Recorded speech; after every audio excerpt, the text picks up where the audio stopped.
Okay, very, very honored to be joined by Alice Ruhweza, who is the president of AGRA. And essentially, she has been instrumental in shaping policy, in mobilizing spaces of investment and strengthening partnerships that center the continent's smallholder farmers, especially the millions of women who are sustaining our food systems here on the African continent. She was actually in South Africa to address the B20 Sustainable Food Systems and Agriculture sessions. And we missed her while she was here, but she's been generous enough to give us a Zoom conversation this afternoon because, you know, her visit here really was essential in terms of gathering leadership and being able to reflect very deeply on themes of Africa's agricultural transformation. So this, of course, being inclusive of job creation, of innovation, and themes around resilience. So in our conversation this afternoon with Madame Alice, we're going to be exploring not only opportunities and innovations that are shaping Africa's agricultural future, but also looking at collaborative pathways that are going to secure our food systems, that are going to be prosperous, and not just in words. You know, these are not just nice words that we're swirling around, but how we can actually be pragmatic in the work that we are trying to promote on this radio program and in other similar spaces. AGRA sits at the intersection of policy, investment, and on-the-ground farmer support. So very, very critical position that she holds as the president of AGRA. Alice Ruhweza joins me on the line. President Alice, thank you very much for joining me on the line this afternoon. A pleasure to have you on Planting the Seed. Welcome to Channel Africa. Thank you. I'm pleased to be here. Thank you. I think perhaps we get into the meat of our conversation and the work of AGRA. Talk to us about just taking over the reins at AGRA since the beginning of the year. How has your tenure been in this very, very important chair? The tenure has been exciting. As you can imagine, the opportunity that the institution holds to shape agri-food systems transformation in Africa is unprecedented. AGRA was started 20 years ago to really work on supporting smallholder farmers to increase their productivity. And that's been our mission since then, making sure that the farmer can access the seed, the right quality seed, making sure the farmer can access markets, making sure the farmer has the right extension, the right inputs, and making sure the policies that governments have in place are supportive of this mission. And that's been our work for the last 20 years. So it was exciting to take over that. I came from the Worldwide Fund for Nature, and so Yes. Even there, we had been working on food systems, and we had been looking at the role that food systems plays in addressing some of the world's biggest challenges, such as nature loss or biodiversity loss, climate change. Because because truly action on food systems is central to everything. It's central to climate change. It's central to biodiversity loss. It's central to income inequality. It is central to health. It is central to nutrition. It is so important. So it has been such a pleasure to join an organization with such a mission that is at the center of everything that society needs to fix. Absolutely. And you've actually had to hit the ground running, did you? Because there's just so much to look at, especially through your lens with the work that you've done over the years, Madam Alice. But let's talk about, I want to talk about your visit to South Africa for the B20 Sustainable Food Systems and Agricultural sessions. Talk to us about what was broadly discussed with themes of Africa's agricultural transformation and what the outcomes of that particular gathering were about. Yes, it's very exciting because for this particular G20, we had both a B20 action track on food systems and a G20 action track on food systems to show that South Africa really took this issue as very important. So at the B20, which is the business side of the B20, we worked with businesses to really address the things such as markets, such as trade, such as digital systems. such as business models, such as finance. Finance is a very important part of this. And then on the side of the G20 one, they also talked about, also addressed issues of price shocks, issues of trade, but also, issues of just of macroeconomic nature, whether it's how are we investing in agriculture, how are we putting the right policies in place, how are we making sure we have the seeds. So put those all together, we ended up with a G20 declaration document that has 4 or almost 5 paragraphs covering everything that we wanted. And that's thanks to the work of both the G20 one on food systems and also the work of the B20, which we had been working on the whole year and culminated in our big gathering when we were I was in South Africa last week. And we brought together the government, we brought together the private sector, we brought together civil society to really discuss the same issues that we had been pulling for, trade, issues to do with the sustainable agriculture, issues to do with markets, issues to do with policies. So it was a very good visit and a very good declaration for agriculture and food systems. Absolutely. If you've just started listening, thank you very much for tuning in. We are honored to be joined by a force when we look at Africa's agricultural transformation. Alice Ruhweza joins me in her capacity as the president of AGRA, and we're looking at, connecting the voices of policy and mobilization and investment, which is so important and very critical if we are to create sustainable food systems on the African continent. I'd like us to take a break. We'll be back after this. Let's talk about, I think perhaps let's look at Africa and how it's pushing for greater alignment. When we look at the free trade agreement, when we look at the private sector in action. So let's look at these themes practically and how these frameworks, as we've seen them, can harmonize and unlock real economic mobility. Very, very important, especially for farmers and women, essentially, that want to get into agribusinesses.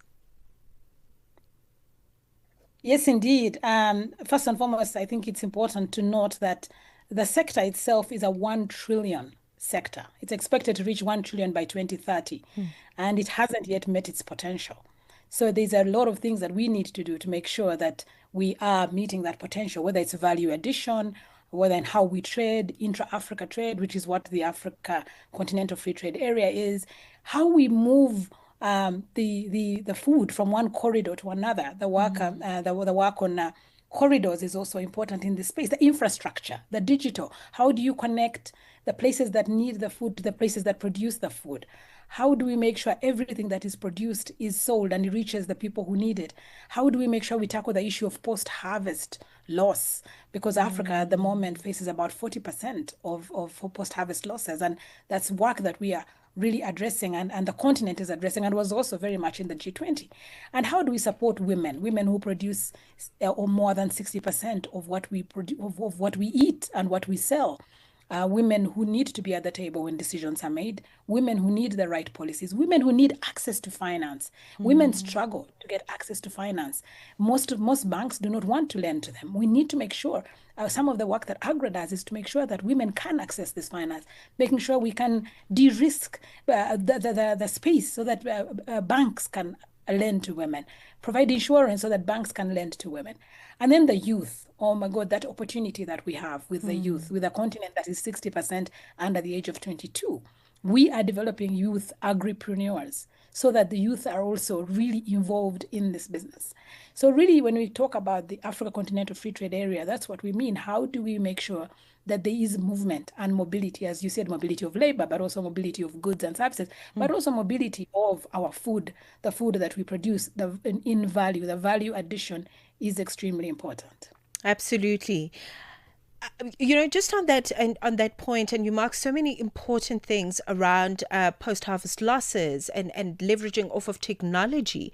Let's talk about AGRA and perhaps the work of the organization in putting forth innovation or the promotion of innovative spaces, especially when we look at digital agriculture and how it's going to shift the lived reality of the smallholder farmer, perhaps in the next 5 to 10 years, because we are looking at, Africa's golden President Alice, when we look at the fact that we have the youngest population, we have the most arable land, we have the greatest potential, educated people, the greatest farmers that are looking at preserving, regenerative ways of farming and practicing even under climate change and all these big themes that we're looking at. So how is AGRA then working towards promoting and innovating in digital agriculture and the promotion thereof in the next few years? Yeah, digital agriculture is extremely important because think about it, a lot of the farmers are at the very, very last mile. The distance between where the farmer is and where the inputs are is sometimes very long. I remember when we started, it was maybe 37 kilometers. And we have worked using digital systems. It means that you're able, through the click of a mobile, to say, okay, where is the person who is growing this? And where is the person who needs this? How can I digitally connect them? Right. Who's looking for a tractor? Who's looking for storage? So investing in those digital systems is important. We've also invested in digital extension platforms because, as you can imagine, the regular extension worker is one up to 10 or more farmers. They cannot, that coverage is very big for one extension farmer. But when you put those extension services digitally, it means that I can go online and I can ask the question, what seed do I need for this? Or what, and you can get it online. So digital extensions are important. So is the soil information that is needed. When they want to understand soil information, they can go online. Weather data systems that are also important. Digital procurement, especially making sure that we're linking, I mentioned that the linking SMEs to buyers, but also support for payments. Digital payments are important because to facilitate trade, to facilitate what's needed. If you don't have a system that is working digitally, if you're still having to walk to a bank somewhere, you're still having to try and do, all of that is important. I happen to live in Kenya where I've seen the revolution of M-Pesa as a digital platform and what it has done. These platforms are important. They reduce cost, they increase transparency, and they help governments build more predictable agriculture systems. Okay. 20 minutes into 1 p.m. in Central African Time, our exclusive conversation with the president of AGRA, Alice Ruhweza. She joins me on the line and we're talking about how we are shaping spaces in agriculture to really strengthen partnerships, to really make sure that the continent's smallholder farmer gets to benefit at the end of the day. And ordinary citizens on the continent like you and I get to benefit from that as well. Bold, non-negotiable steps, Madam President, must be at the forefront of transformation. Let's talk about making the agricultural sector more inclusive, not just from a gender role perspective, but just at a decision-making a space as well. I obviously hold high regard and lots of admiration for the fact that AGRA has had feminine leadership for quite some time. But yes, spaces of decision making, spaces of farming, spaces that allow women and other spaces for us to be inclusive, people that are living with disabilities that are part of the agricultural value chain in its broad sense as well. Inclusivity, quite a big one, isn't it? Yes, inclusivity is extremely important because the sector, as we've said, is women. It's women who feed their families. It's women who produce the food. And if women are not at the table when decisions are being made, it means those decisions will affect them. And if women do not have tenure, they do not have land tenure. If women do not have access to finance, if women do not have access to inputs, they will not be able to produce the food that you and I depend on. So women being included is important. The people with disability is extremely important. We mentioned the youth, also important, yes. But also, the rural people and making sure we're not just in the urban areas. AGRA has been fortunate that we've have a large partnership with the MasterCard Foundation, where we're really for the first time looking at what it really means to have youth agripreneurs and young women, because young women were being left behind. It was very clear that even when we were doing programs, we were not really targeting these young women at adolescent age. And the work we're doing there it goes beyond developing these agripreneurs. It also is looking at what are these jobs dignified? And what kind of wages are they getting?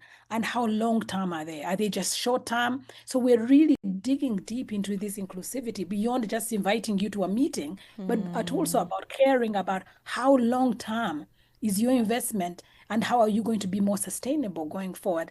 And these are all very, very important issues because you cannot window dress them. We have to tackle them where the issues are hardest.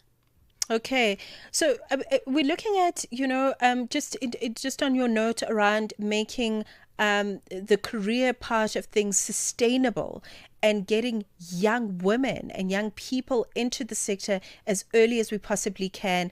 This can then mitigate all kinds of issues, especially when we look at Africa importing billions of food that could be grown locally. We've got the knowledge bases to be able to grow our own food and create our own food baskets, as it were. So, from your perspective, what must shift at a structural level so that we can turn Africa from a net importer into a thriving, self-sustaining agricultural powerhouse that we already are, known to have the potential to be? Yeah, I mean, you've hit the nail. The import issue is big.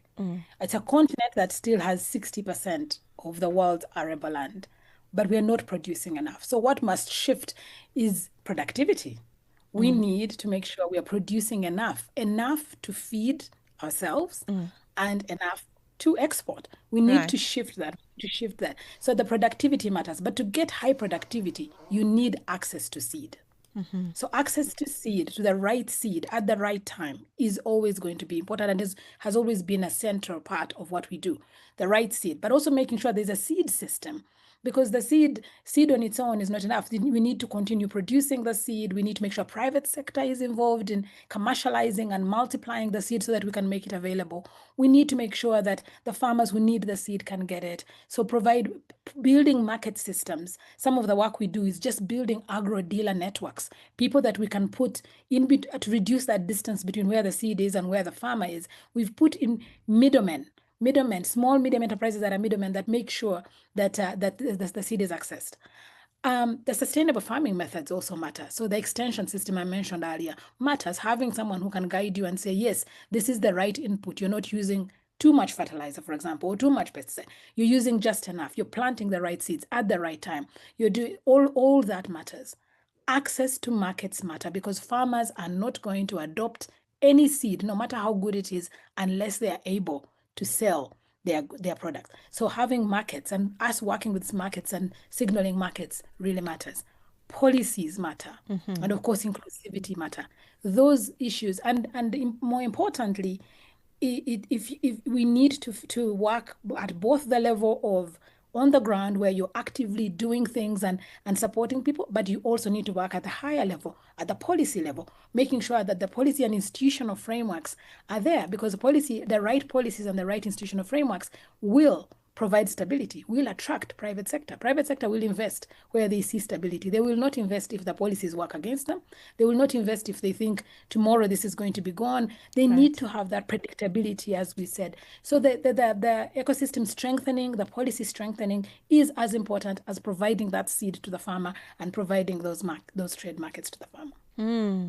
Very, very Yeah. critical. And just on that note, I love how you are conversing with me because you're giving me leading questions as well, because collaboration then becomes extremely important, because you mention, private sector having the urge to invest in spaces that show potentiality um, for vision, and stability, which is Yeah. a big one. And collaborations often fail because of that. There's a Yeah. lack of vision, there's a lack of coordination.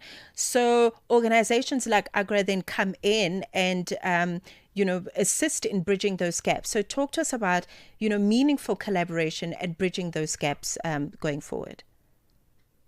Yes, indeed. AGRA is first formed as an alliance. It's a recognition. And, I was attending the Intergovernmental Forum for Agriculture organized by the government of Kenya just this past week. And we were talking about that. What is that one thing that we need to do in order to make sure that this sector succeeds? And it is collaboration. We talked about the fragmented way that we work that has affected some of the successes. We need all of us to work together because all of us have a role to play. And AGRA, as a convener and an orchestrator and a facilitator of this ecosystem, plays that role strongly. The private sector needs to come in and play its role. Government must play its role in building policy and institutional frameworks and predictability. The private sector must bring the investment and help us to commercialize and multiply. Civil society will come in and also play its role. The farmers, of course, are playing their role. Women are there, youth are there, but we need to bring everybody at the table because it is a system.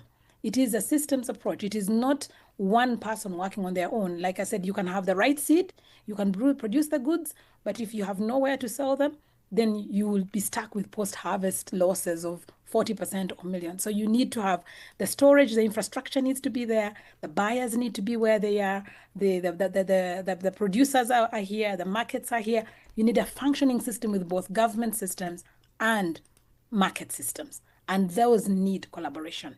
Government cannot do it alone, it needs private sector. And that's something we are always working and always facilitating and always really looking at how policy, but also SMEs and markets continue to work together.